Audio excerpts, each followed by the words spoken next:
Welcome to Break Free and Trust, a redesign for living.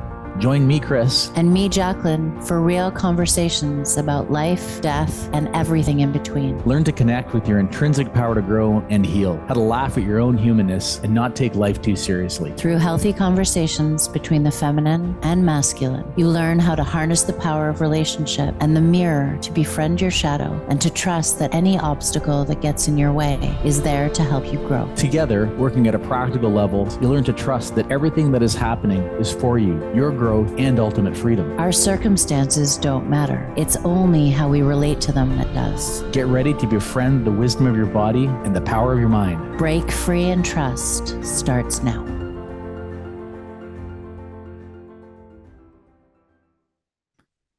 Welcome to Break Free and Trust, a redesign for living. I'm Chris. And I'm Jacqueline. And in today's episode, Jacqueline and I are going to be diving into the topic of a daily practice. And just like previous episodes, we're both going to leverage off of our own rich experience with daily practice and the topic. And what we're hoping to do is demonstrate to the listener the miraculous benefits of having a daily routine, as well as give you some ideas of how to start your own daily practice or augment one you already have. Maybe I'll kick it off by asking Jacqueline if you can help our listeners understand what it is we mean by the concept of daily practice. We can set a shared understanding here. Yeah. So in terms of a working definition around daily practice, I'm going to make it really simple. Daily practice is something that we show up for with a certain level of discipline and commitment, where we've created a structure to show up for ourselves for a specific period of time or for a specific practice over an extended period of time. And the time frame in which we commit to the actual practice can be anywhere from a minute to, well, as savage as a practice as you will hear about from Chris, 2.5 hours. And it can fall anywhere in between. The kicker in it is that it's consistent. So it's about committing to a practice day in and day out, whether I want to or I don't, and actually working the process of meeting up with the resistance that's inevitably going to show up within me as I've made a commitment to doing something, because there's always something else that I could be doing instead. Mm-hmm. And so a piece of that looks like an extended period of time. If you're brand new to daily practice, that could look like a week. In terms of what's out there, there's a lot out there around 28 days. Chris and I work a lot with the technology of Kundalini Yoga, and within that technology, there is timeframes of 40 days, 90 days, 120 days, and reasons for that, which we could get into later. It's something that can be done independently or with a partner or in a group setting. That's up to you. I think that probably Yeah, I think that sets the foundation. I think that's perfect. Yeah. Okay. Well, we're going to deepen this out as we go, but that's a perfect starting point. Okay. So, Chris and I were talking about daily practice before we sat down together, and we had all kinds of different ways to be able to highlight it for you. But I think that Chris's experience with daily practice is one of the most powerful and profound that I've heard of. And the transformation that came from it was quite miraculous, actually. So I would love to ask you if you'd be willing to be really raw, because I know that this is a big one for you in terms of your own life story, and share to the best of your ability with our listeners what that looked like for you. Yeah, it's so interesting. I knew this is coming, and I'm still feeling my heart rate go up, and just to know that this is a really hard story for me to tell, and I tend to get activated when I tell it. So I'm going to ask you. It's interesting. So when you say you got Yeah. activated, Yeah. what I watched was this like, Mm-hmm. and almost a holding of your breath. Yeah. Exactly. So your back sort of moved up against your chair. Your breath got held a little bit. Is that what you mean by activation? Yeah. And what'll happen is my breath will get shallow as my heart rate rises, all these things. So I'm going to ask you, as we're doing this together in this podcast, to really hold a space for me. And I'm going to ask you to come and help ground me if you think it's necessary. Okay. So I have a question Yeah. about that though. I know what grounding means for Mm-hmm. me. What does grounding actually mean for you? How can I serve Mm-hmm. you in this process? Good question. I think in this particular moment, in this case, it's to remind me to breathe, come back to the breath, pause if I need to, take a breath, slow down. Okay. Because this is honestly, it's a really uncomfortable story for me to tell. It takes me way out of my comfort zone, and not telling it one on one to people, but sharing it with such a large audience is really taking me out of my comfort zone. You've shared it with audiences before, though. So what makes this audience different? Mm, yeah, those audiences have been in recovery communities where we're all sharing some pretty dark stories, and this is the broader audience now. Okay. But honestly, I think the benefits of this story doesn't matter where you're like what where you're going to relate to it. It's so important to share this with people for the people who could help. It's worth it. So I'm Okay. willing to go through this. Okay. Okay. I've got you. All right. Well, I'll begin. Let's take it back about 5 years ago. About 5 years ago, October. So October 2019 is sort of a good place to start. I am really in the midst of what I'll call a midlife crisis or losing myself, however we want to name it. But I was really struggling with mental health. I was struggling with substance abuse, and I was falling into a deep psychosis that I could say with hindsight now looks an awful lot like paranoid schizophrenia. And this topic is something for a whole other podcast because I've had this experience where I've been in deep psychosis and have come out of it, which is unusual. So there's lots to tell there, but we'll come back to that. What it looks like, um, the purpose of this is my subjective reality was so far off anything that one would consider sane at the time. When I look back at it, it's shocking to see what I was thinking, what I was doing, and how I was feeling. And in all of this, around this time, I'm seeking help. I'm recognizing something's wrong because my life is falling apart. I'm going to talk therapy, I'm going to retreats, seeing psychiatrists, I'm trying yoga, coaching, self-help, books, all these things. And there's nothing wrong with any of those things, by the way, but none of those are working for me at the time. I'm just getting worse. And in hindsight, we'll get into this later, but in hindsight, I think I'm in this process of not recognizing how sick I actually was. And a big part of that, I call it the doom loop of mental health. From someone having actually experienced it, now helping people get out of it. When you're in it, you're just so unaware of how ill you actually are. You just don't realize it. That's the best part of mental health is you do not realize you're sick. And so I'm looking for a magic fix, maybe a pill, or someone will tell me something I can do, or if I go to Nepal, I get better. That's the kind of thing I'm looking for. In this journey, about 5 years ago, I ended up going to this retreat center in Arizona. And I'd been there before, but now I'm coming back and I progressed to be worse. And met lots of great people there. But one of the practitioners there was a French psychic and life coach who I'd had a real, she said some really insightful things to me the time before. And so I went back to see her again and she remembered me. And before she said anything to me, she just closed her eyes in silence for about 30 seconds, opened them and said to me, "You're sitting on a pile of dynamite and it's about to go off and there's nothing you can do about it." And I'm sort of sitting there in shock. And she closes her eyes again, opens them up and says, "But you're going to be okay, but you have to do Kundalini yoga." I've never done yoga before at this stage. Like I'm 40 years old. I've never done yoga. It's all foreign to me, but I'm at this place right now where this French psychic is telling me to go do Kundalini yoga. And my life's a disaster right now. I'm going to go do Kundalini yoga. So I head back to Vancouver and search up Kundalini yoga, find a yoga studio. And I think it was a Friday morning. I went into this yoga class, and again, never having done yoga before, I had some expectations. I was, expecting Lululemon, lots of stretching, things like that. And if anyone's done Kundalini yoga, that's not what I got. I walked into a room with people with turbans on and chanting and strange music and all the above. But I'm there. Felt like I was sent there. So I sit down and I do this hour and a half or 90-minute practice.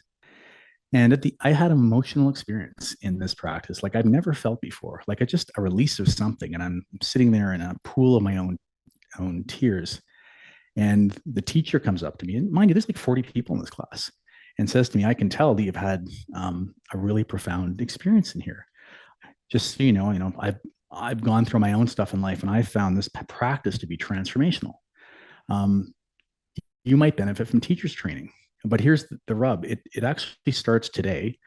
And like teachers training, it's like 350 hours of yoga teacher training. It takes 8 months. It's expensive. And I've never done yoga before, but here, right. But here I am thinking, okay, I've got sent here by a French psychic in Arizona. Who told you that you were sitting on a pile of That's right. It was going to go off. And I had to do these things. And teachers training happens to start today. What? And this teacher identifies me out of 40 people in the class to say, you should do this. Well, I think I have to sign up for things. And I said, yes. And just as a side note for our listeners, that teacher is actually Jacqueline. That's another story. It's a much longer story. That's a longer story. But anyway, so I signed up for teachers training. Can I interrupt you for a sec? You asked me to remind you to breathe. Yeah. So I'm just going to remind you to take a breath before you keep going. I think I'm getting excited at the story now.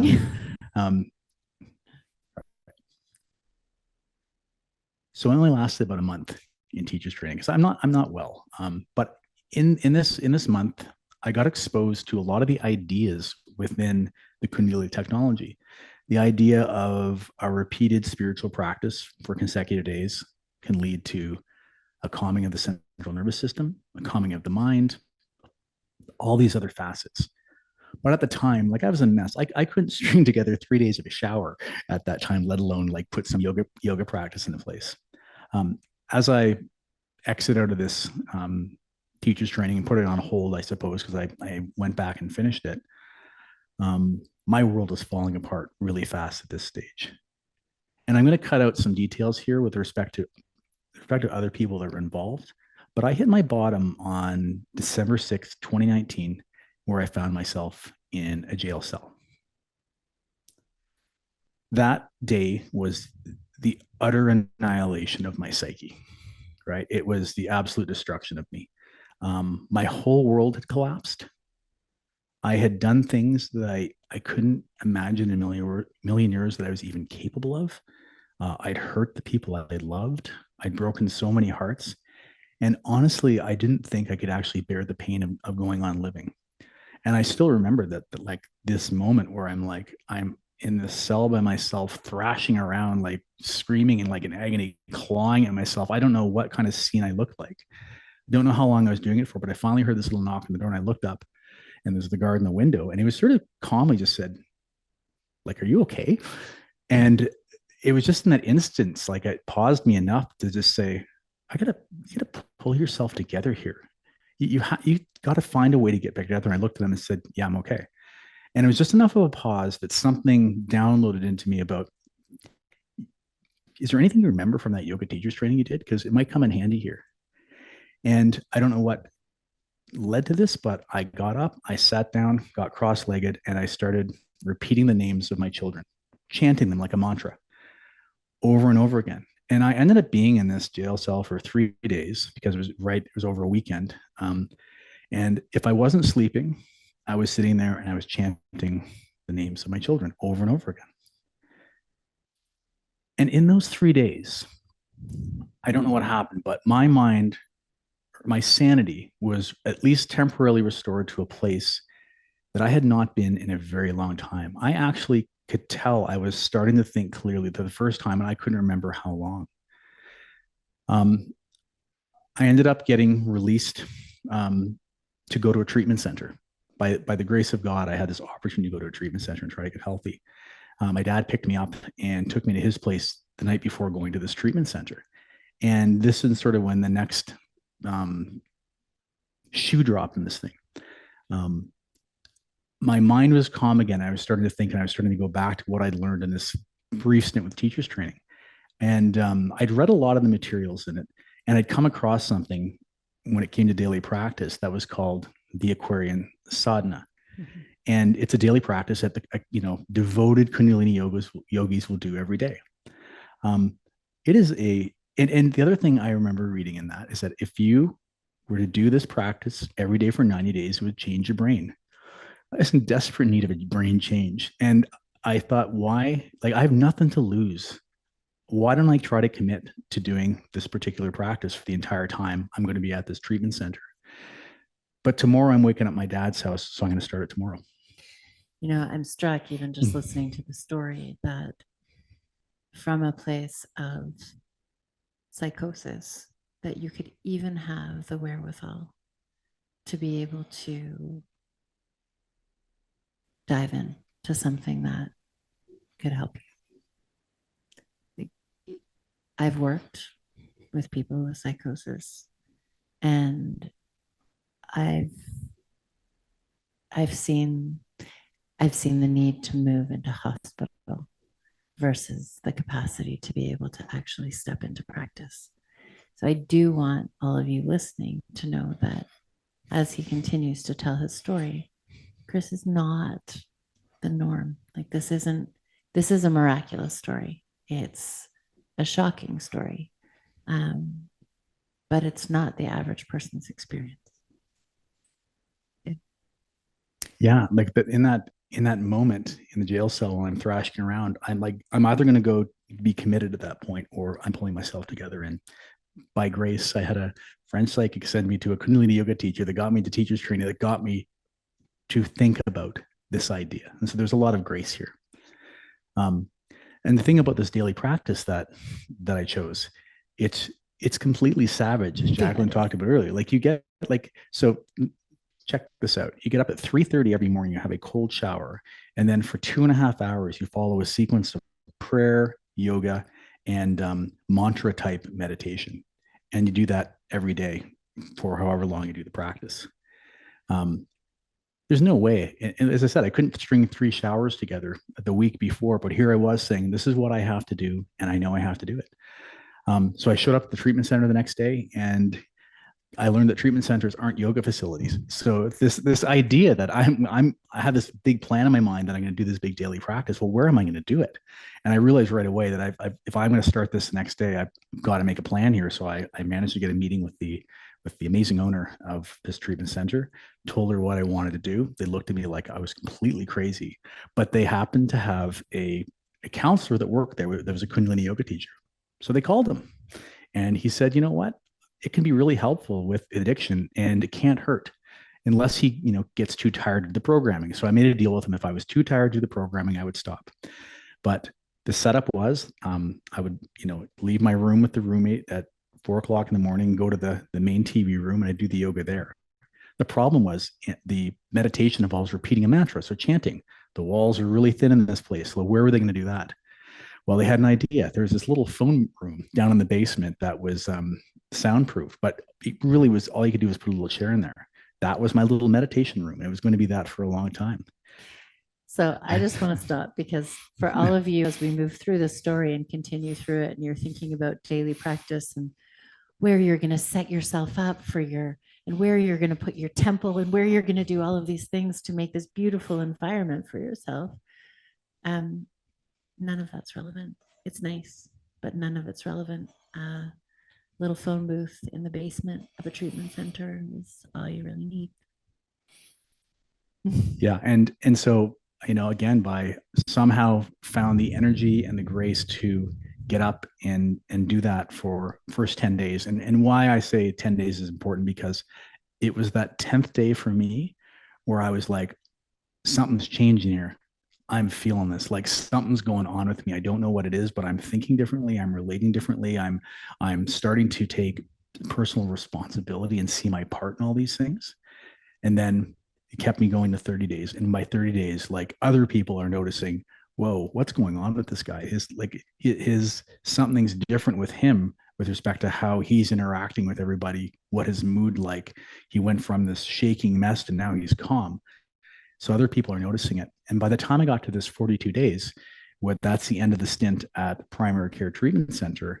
I needed to keep going. I knew I needed to keep doing this practice. And I wasn't really ready to go back out into the real world where there's all these distractions and the wreckage of my past to deal with. And so I opted to stay in the secondary care for another 48 days. And I didn't tell them at the time, but it was really just to do my practice. And, they did great work there, but I just wanted a safe place to keep doing this thing. And so I got to the end of this 90 days, and man, I'm feeling so incredible, so transformed. I'm speaking differently. I'm looking differently. I'm connecting in so many ways to this sort of bigger part of me that I'm connected to now. And I leave the treatment center and I move back into my place. And this is going to be the night, man. I'm going to finally, I've woke up at 3:30 every day for 90 days. It's going to be sleeping day. Here it comes. I've earned this. Boom. I pop up in bed at 3:30 in the morning and I'm just like, no, here we go. I am not meant to stop this thing. Yeah. And I kept that going without a break for 7 months. And then for about a year after that, with a couple of days off a week, as I slowly started to getting back into the real world and stuff like that, daily became a little unfeasible. My mind went from this raging sea, if you can visualize it, slowly to smaller waves to ripples to when I wanted it to, it could be like a glass lake with no wind.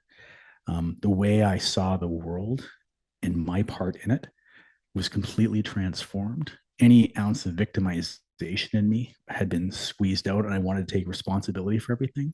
And all these mental health issues that were prevalent, including things like ADHD and things like that, are all dissipating and dissolving and disappearing and going away. And really what I was doing was this particular practice. And I have this and the question is, why did I stop? And I laugh so much at this. So it's been a year and a half, and I'm going to call back that French psychic who kicked this whole thing off in motion. I set up a Zoom call with her, and I was so excited to tell her, listen, I followed your advice. I did Kundalini yoga, and I did this crazy practice for a year and a half, and look at what it accomplished. And I think I was expecting a little party for me or something like that. Pom-poms. Something, a little ticker tape parade for me. And it was so funny. And it's just so her personality. She just looks at me and goes, you should stop that now. You don't need it anymore. And you should do this breath work. Just like that. And then that's when it ended for me. And it's like, oh yeah, my teacher's now showing me it's time to stop this and move on to something else. And I went into this whole thing just on an experiential basis. I was desperate. I had no idea why it worked. But on this particular thing, I figured, listen, they said it changes your brain. The Kundalini yoga has been doing this for 20,000 years. People still do it today. There's got to be something in it. I got nothing to lose. So why don't I just surrender and go and try this thing? But what I've understand of again, how it works now is I made a commitment to change my patterns of behavior. In my case, the patterns of behavior that were really affecting me was my neural pathways and my thinking.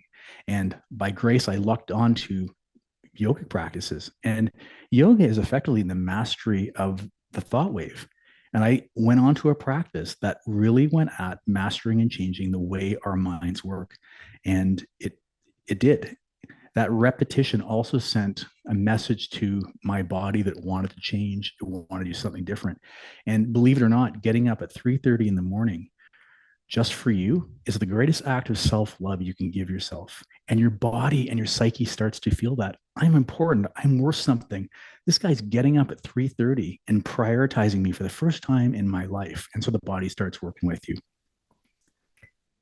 Yeah. And it sounds in a lot of ways like the discipline to show up for yourself, coupled with a commitment to show up for yourself, created a structure for you to work within and think within, which then delivered you the dignity of character that you were able to have and connected you with your grace, which is so much of what our teacher in Kundalini speaks to in terms of the power of the technology altogether. I do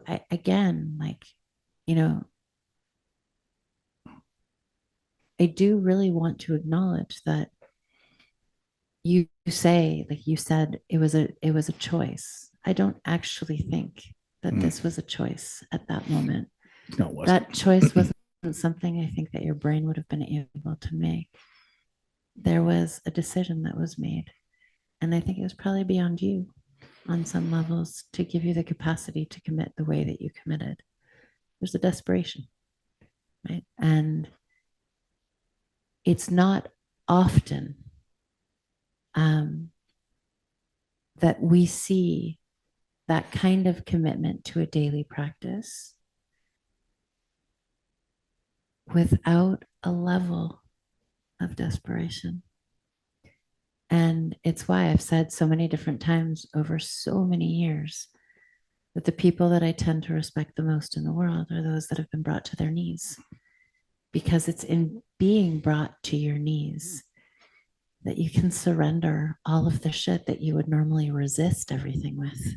Yeah. And open to, well, I can't do this, so I'm just going to trust that something else can. And to know that you are able to come to that in a jail cell, and then come to that in a treatment center where everybody's out at the smoking pit socializing, and you're probably passed out and dead asleep by the time they're doing that because you've been up since 3:30, and you're not going to look for that next hit of dopamine, but actually you're finding something more powerful in practice is really profound, and it's not common.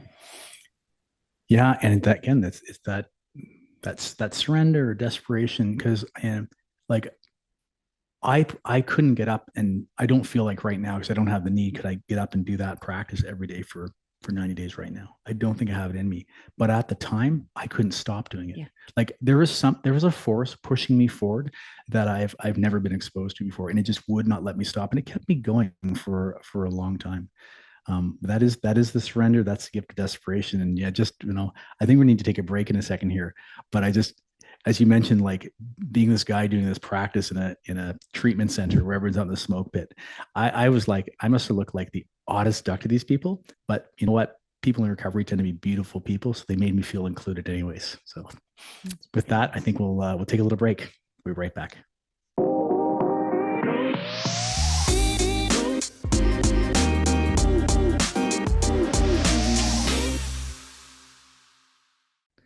And we're back.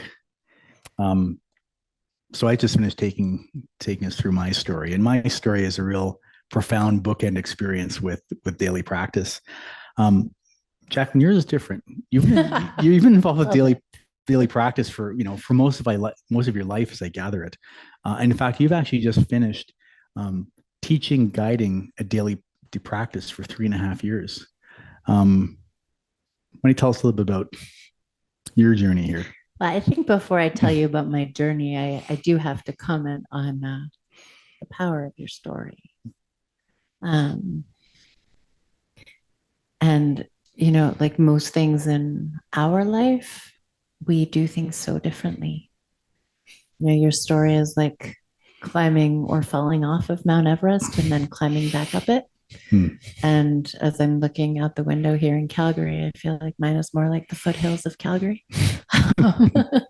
It's slow. I have definitely been in this process for over 30 years at this point. And I have to say out loud that, it's quite humbling to sit with you, because I get to live with you and watch how all of these things actually show up in your life on a consistent basis, and watch you live everything that you speak to and everything that you teach. And, it's kind of unbelievable to comprehend on some levels that in 5 years of work, you have done in many ways as much work as I have in 30 years. Mm-hmm. And on some levels, you've exceeded that work. And I say it because, one, for those of you listening that think that somebody can shift so dramatically, is it even possible? I will say it is, and it's not common. But also, we have the capacity as human beings to change dramatically. if we commit to showing it for ourselves. And you do. Mm. So I don't believe, or I will not say that I've been in daily practice for most of my life. I think what I would say instead is that I have been involved with many practices over the last 30 years. I operate really differently than Chris in terms of fluidity. And I have found myself in different practices over different time as I've studied different things. And they have, I think the first practice that I really committed to was when I was doing my master's in Chinese medicine, and it was a Qigong practice down by the lake. And I practiced that consistently until it felt done for me. And I found my way into an Ashtanga yoga practice until that felt complete for me. And that's the pathway that I've taken. And so I would often, I often do look at people who have had practices for, let's say, 20, 30, 40 years with a little bit of envy, wondering like, what would happen if I had maintained that practice over such a long period of time? What level of mastery would I have? And I think for me, the answer is I'll never really know, because that's not the way I operate. My heart seems to take me to places and to keep me in places until my heart says it's time to move on. And so that's been the experience. That's been my experience in terms of my personal experience with daily practice. Now, as a student and a teacher of Kundalini Yoga, daily practice became a part of my life about a decade ago. Well, actually, that's not true. It probably became a part of my life about 15 to 18 years ago in this particular form.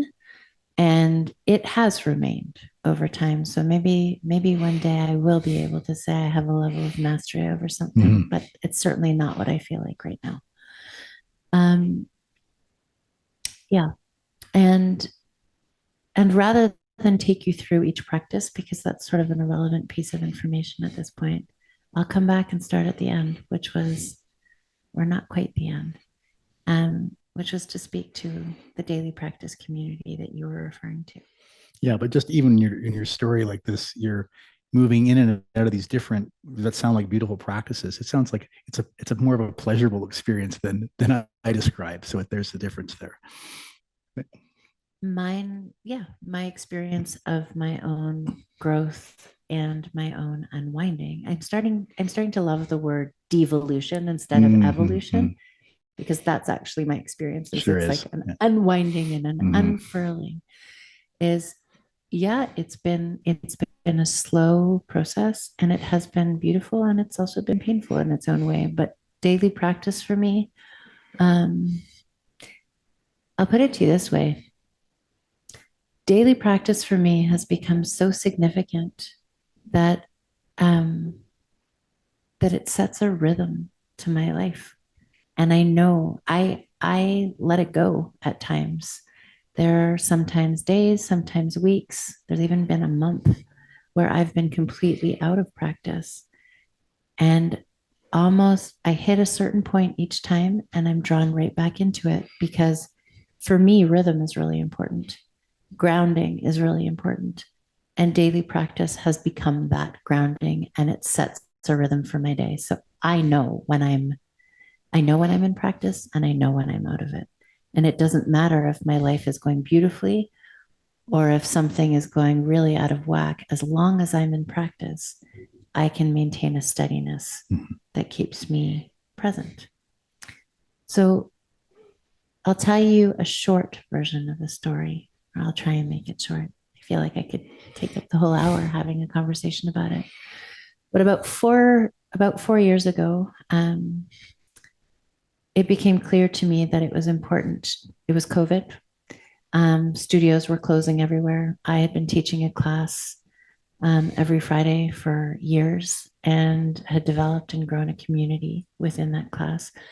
And I was trying to figure out a way to maintain a level of connection with my students.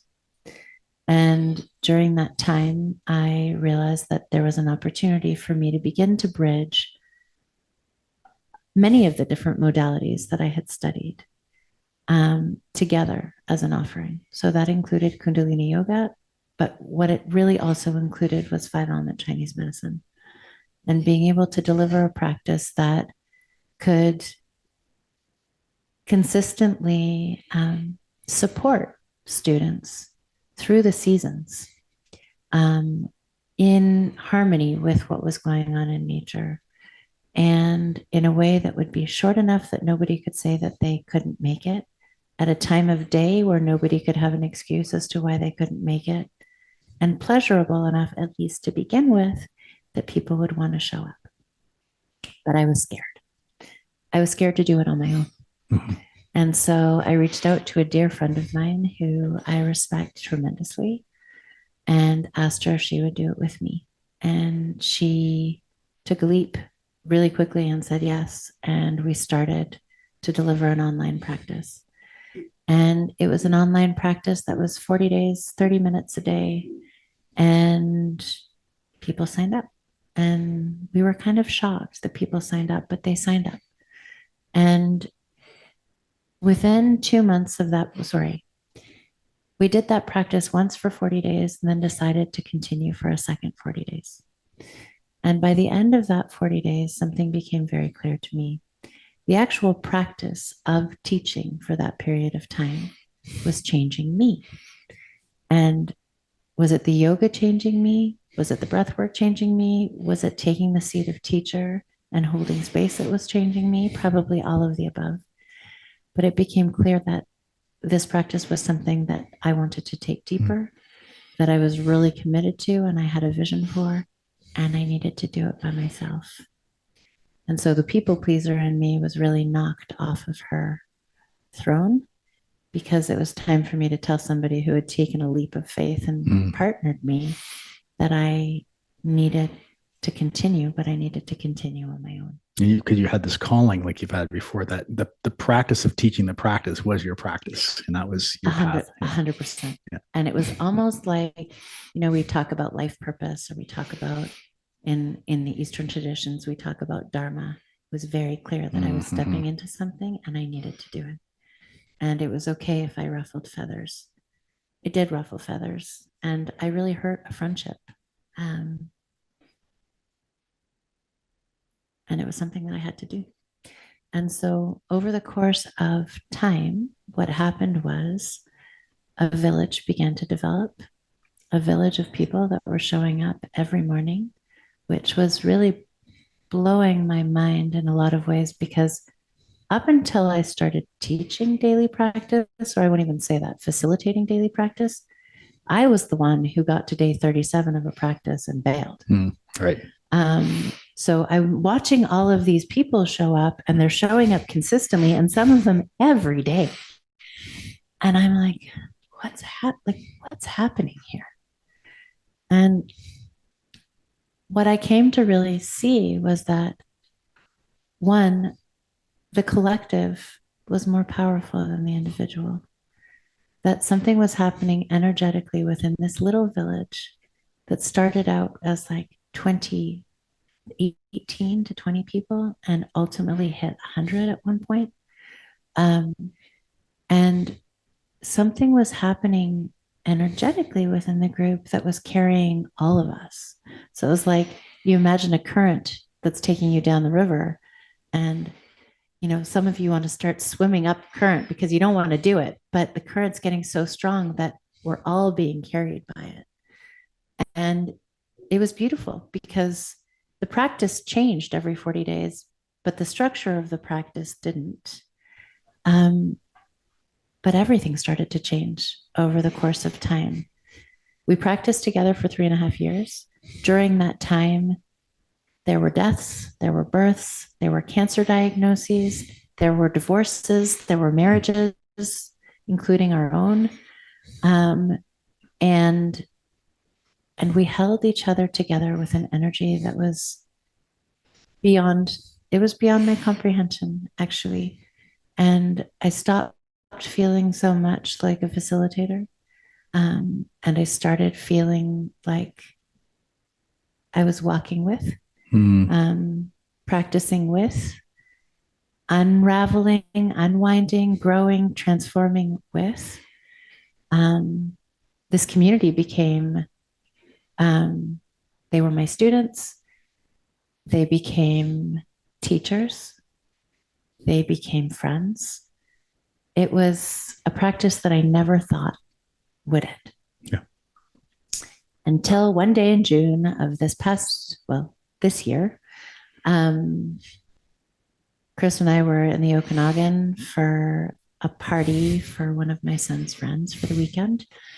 And we were out one night and something wasn't right. My stomach wasn't feeling well. And I was sort of breathing through it. And then I remember putting my hand on your hand and saying, we got to go. And you sort of looked at me surprised. And we walked out of the party. And I barely made it out of the party before I started throwing up. Threw up twice on the way to the car, in the parking lot, and then all night long. And I thought maybe I had food poisoning, but nobody else had food poisoning. Something strange was happening. And all night long, all I could think about was, what am I going to do? I'm set up for daily practice tomorrow, and I don't think I'm going to be able to do it. And midway through the night, I think it was actually pretty close to morning, I don't know. Was it you wrote the email? I think so. Right? Yeah, saying no practice, canceled. Yeah, you wrote an email. See you Monday. And I had to cancel it. And the next morning, I woke up to a couple of texts. One that said something about I should really get a sub during these moments because people are depending on me, and a couple of others that were talking about how practice, their day wasn't the same without practice. And they were sort of turned upside down, and something happened for me in that moment. And, at a different time in my life, I think what I would have heard was, you're so needed. This is so important. We missed you so much. And that's not at all what I heard. What I heard was, something here isn't right. And it's time for practice to stop. And Chris and I talked about it that day. And by Friday of that week, I shared that with our group. And it was not something that was an intellectual exercise. It was something that was more of a felt experience. But what I got from it ultimately was this practice had become so centered around what I was delivering rather than about what was being cultivated. And I say that, and that's not actually true, because what was being cultivated for each individual was pretty profound. And what was being cultivated for our community throughout was profound. But what wasn't happening through practice was that, I'm not even sure. I'm like, I want to go back on everything that I'm saying. I'm going to I'll pause there and I'll come back to it. Okay. I'll tell you what's happened for me since practice has stopped, because it's in that I realized why practice needed to stop.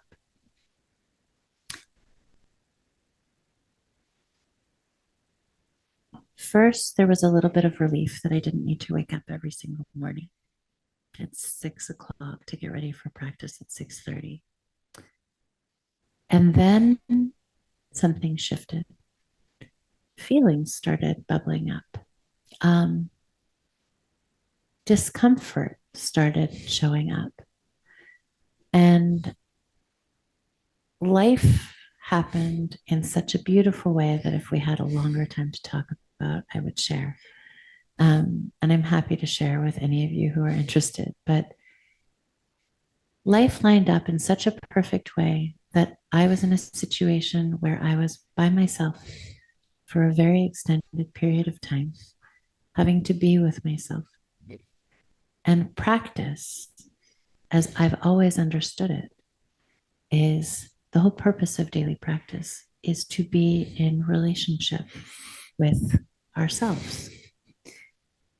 And I think that what happened for me in daily practice was that even just in the act of holding space, even though I was doing the practice, the act of holding space was actually not giving me an opportunity to go deeply into my own felt experience. It was giving me the opportunity actually to bypass it in some ways. Mm-hmm. And so what's happened since is that I have gone really deep into my own personal practice, which is what I think was missing. And in that experience, what's become very clear is that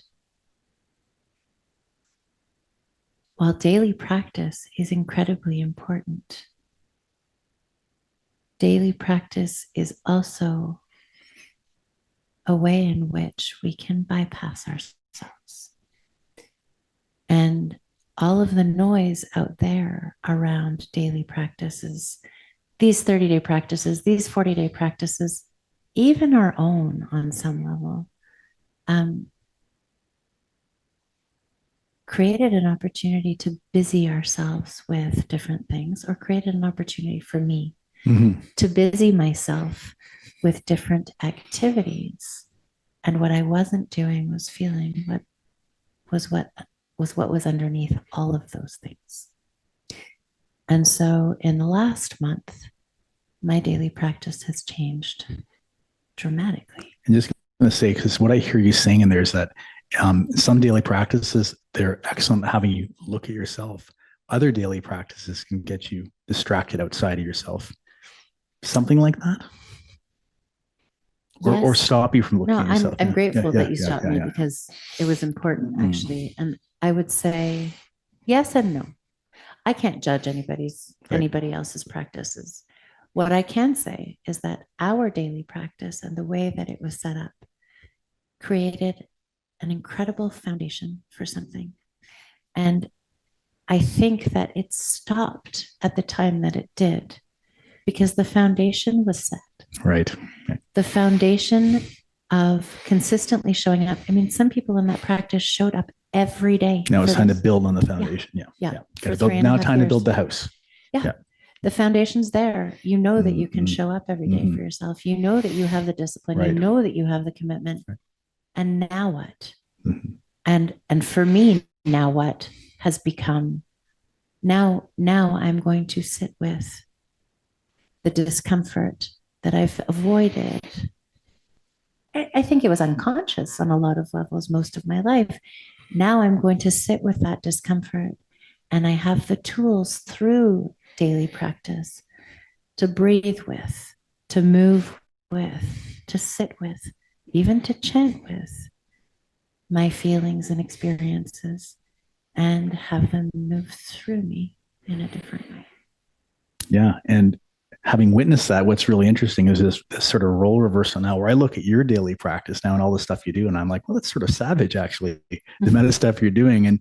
And for me, at this stage of my life, my daily practice right now is probably the lightest it's been in a long time. It's just some meditation, but it's very light right now. So just because it's curious to me that you say that it's savage. My daily practice is longer than most people's practices will naturally be. But actually, it feels like the sweetest gift that I could give myself because I'm doing pieces of things rather than complete practices. I'm taking the things that I enjoy the most and I'm working with them, and it feels like a gift that I'm giving myself. And so with that, what I would say is, as you've listened to our stories, and perhaps we actually have another podcast on daily practice to go into a little bit more about how to and etc. But what I would say is, as you contemplate the idea of daily practice, if that's something that's interesting to you, know, first of all, that both Chris and I are really accessible. And if it's something you want to talk to us about, you're more than welcome to reach out to us through our websites or give us a call even, and we're happy to have a conversation with you about daily practice. But when you are contemplating a daily practice, I will say, look to what look to what moves you. Look to what brings you joy. Look to what makes you smile, because at the beginning, if you do one of those practices, you will show up for yourself and build a level of consistency in doing so. Chris has a different approach. Well, I want to jump in here because I want to leave our listeners with some practical stuff. But what you've described there was so like it's interesting because it was so not me at the time. Like I just talked about how I'm struggling, and a spiritual practice was the absolute last thing I looked at. And I'm thinking about why that was, and I think it's first I wasn't getting any guidance that way from the professionals I was seeing. Um, I didn't understand any of these modalities. I wasn't a teacher. I hadn't had exposure to yoga, breathwork, anything. In fact, I thought they were all woo-woo. I thought they were nonsense. I was a science guy, man. I wasn't going to do that. Um, and there's no way I would even know where to get started with any of this. And I imagine a number of our listeners could be like that too. And I know you don't love marketing your stuff, but I think what you have on offer with these daily practice videos, 3.5 years of them that are available online, is so beneficial for people who want to get started, because all they do is they hit play and they start following a 30-minute practice that changes every single day. So I think we should finish by you just describing that a little bit and where people can get access to that. I think it's really beneficial. Okay. So if you are looking to begin a daily practice and you're in a place where you have no idea where to start, before I do what you're asking, which I will do quickly, you can start with something as easy as 5 minutes of breathing exercises. You can start with something as, you can start with something as simple as that, and that's good enough.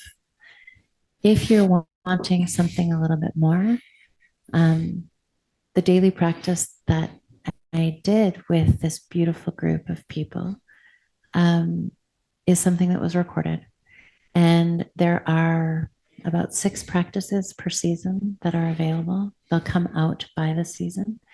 And they are 30-minute practices that involve Kundalini yoga, breath work, mantra, and then a few other things at different times as they've sort of shifted. They're built to be in alignment with the seasons, because a big piece of my belief system based on my training is that we're most in harmony when we are in alignment with the energy of the seasons. We work with the emotions in the seasons, etc. So if that's something that you're interested in, they're available on my website, which is agatheringplace.ca. And you can start there. See, it's not something that you have to commit to forever. But one of the biggest challenges that Chris and I have talked about daily practice is that we don't know where to begin. There are so many different voices coming down on us to tell us what to do and what's the right thing to do and the wrong thing to do. And the truth is none of them are true, because you just need to begin. And as soon as you begin and you get energy moving, something begins to shift. And what's yours, what's truly your path, will begin to show itself to you. But this is a really great way to begin. And if you start on the practice, you'll see you'll evolve with me and with us through the course of practice. Before we close, I would like to just say one thing, and that is that, I said that I'm starting to look at devolution instead of evolution. A teacher of mine and a friend, Matthew Cassell, shared a mantra with me a long time ago. And it's a mantra that has resonated so deeply within me, because it is very much what daily practice actually is about. And the line is, I would like to request a return to original design. May these changes be as pain-free as possible and to the fullest potential in present time. Thank you. Daily practice is an invitation for us to come back to our essence, beyond the stories we've told ourselves, beyond the patterns that we've carried. It's to come back to the essence of who we are. and be able to operate from that essence with the world at large, so that rather than being reactive, we actually get to be responsive. I invite you, even if it's not the daily practice that's online, to begin a practice, and we'd love to hear from you and hear how it goes. Yeah, and I'm just going to close where maybe following something you said about, this the way to begin is to follow your bliss and to do the things you like. And I love the fact we're so different, because for me, honestly, what tends to work for me is picking something that's really, really hard that I don't want to do, and then going at it and overcoming it. Like if it's almost like I don't want it to be easy, I want it to be hard, because that's how I'm going to level up. And so I have this mantra in my head that's like, it's hard, good. That's the thing I'm going to do. That's the thing I'm going to go forward, because I'm needing to change something. I'm needing to transform something. And when I push myself hard out of my comfort zone, that's when I get the magic of devolution. So it's different people have different approaches to it, and none of them are wrong or right. And just because I want the last Yeah, word, even if you choose a practice that's easy, showing up for a practice every day will wake up the part of you that wants to resist. And so daily practice, even if it's enjoyable and turns your smile, both sides of your mouth up into a smile, you'll meet yourself in it. So just don't be fooled by the idea that an easy practice is going to be easy. It's not easy, but it will deliver exactly what you need. And it might not deliver what you want, but what you need will definitely show up, and you will grow no matter what. Well said. Thanks. Thanks, everybody. Have a great day, and we'll see you next time. You've been listening to me, Chris. And me, Jacqueline, on Break Free and Trust, a redesign for living. Tune in every second and fourth Monday at 3 p.m. on Transformation Talk Radio for more real conversations about life, death, and everything in between. Learn to connect with your intrinsic power to grow and heal, how to laugh at your own humanness and not take life too seriously. Through healthy conversations between the feminine and the masculine, you will learn how to harness the power of relationship and the mirror to befriend your shadow, and to trust that any obstacle that gets in your way is there to help you grow. For more information or to connect with us personally, visit theway-healing.com. That's theway-healing.com.